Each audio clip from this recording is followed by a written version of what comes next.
Now to President Obama and the criticism he's facing from both the left and the right. A few minutes ago, I spoke with Democratic Congressman Jack Murtha of Pennsylvania, chairman of the Subcommittee on Defense Appropriations. Mr. Murtha, the president wants 30,000 more troops to go to Afghanistan and basically get the job done and begin to withdraw them a year and a half from now. Does that make sense to you? Well, what I'm concerned about is not the strategy, because I was just in Afghanistan over the weekend. And I think it's probably the reverse of what we did in Iraq. They're trying to help people. They're trying to not kill people. But what I worry about is contractors. I worry about the cost. And I worry about the fact that I'm not sure that there's as much a threat to our national security as they're indicating. So we're going to look into that before we're going to have hearings on the money. You know, our debt, our national debt, Chris, is going to be $800 billion, the interest on the debt. So, you know, we got a lot of concerns here. And and the president said last night in the little meeting we had before he made his TV appearance, he said, we're going to work something out on the pay. So I'm looking forward to trying to work that out.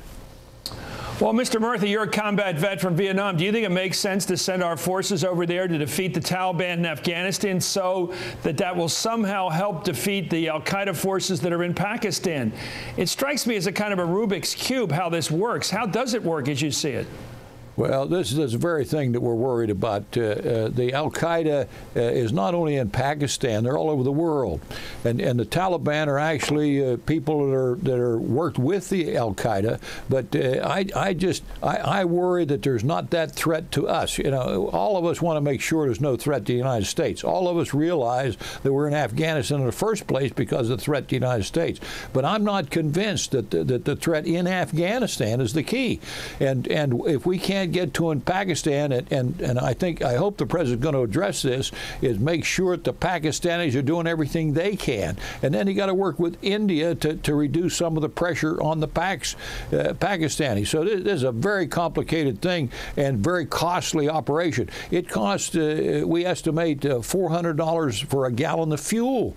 And there's only 10% literacy rate in Afghanistan. So, you know, we got a lot of problems facing us. 104,000 contractors already in Afghanistan, in addition to the 68,000 troops. We're going to have more troops, Chris, than the Russians had in Afghanistan. Do you think the American people should be taxed more to pay for this war, this surge?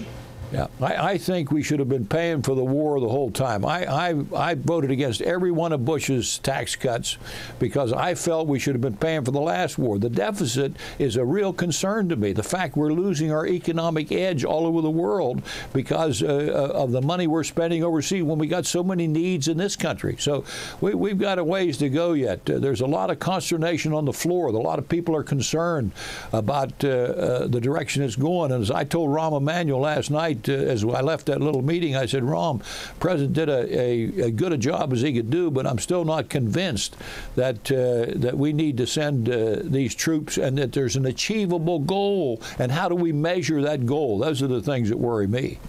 Well, when you read the newspaper articles that leaks out, you hear that the Vice President Joe Biden and Rahm Emanuel are on one side, and you hear that the former First Lady of Hillary Clinton, the Secretary of State, and the military on the other side. Would you have been with Biden in arguing for a different course here? Had you been on the inside?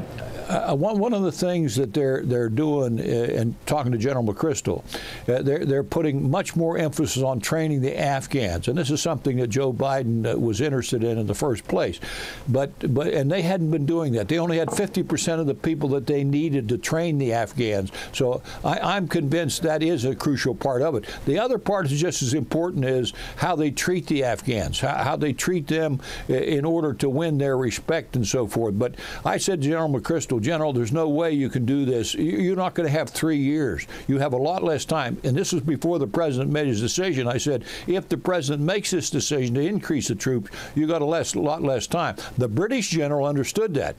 He was a two-star working for General McChrystal. He said, we got to the spring, and we got to show some progress. Are you concerned that the more troops we've sent to Afghanistan, the higher the casualty rate? In fact, it's as high as it's higher than it's ever been. Could we be just creating, to put it bluntly, more targets over there for the Taliban and the IEDs? Chris, historically, the British were forced out, the Russians were forced out, and there's more targets. The more troops you put out there, the more targets there are going to be. But the main thing is this essential to our national security? Is al-Qaeda so dangerous that are affecting our national security? We're going to have hearings next week with the intelligence people and with the Secretary of State and Secretary of Defense. So we're trying to make sure we cross every T. And then the cost of it, we're going to be very careful about approving the money until we see exactly how much money the president's going to spend. Okay, thank you very much, U.S. Congressman Jack Murtha of Pennsylvania. Thank you, sir. Nice talking to you, Chris.